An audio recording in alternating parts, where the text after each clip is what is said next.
PCC, Mr. Speaker, Madam Sponsor, can the PCC commit before Congress na dapat isa ito sa mangungunang ahensya para tuldukan at panagutin ang mga kartel at mawakasan na rin ang talamak na price manipulation and fixing?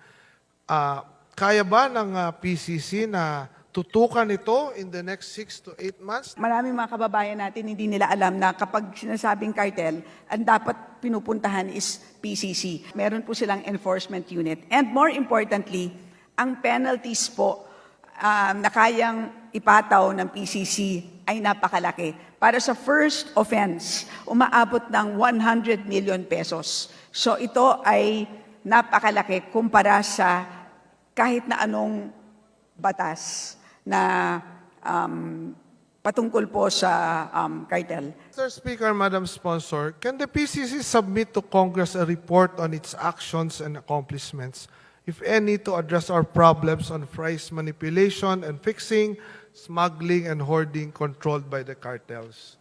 Yes, Mr. Speaker, they will gladly do that.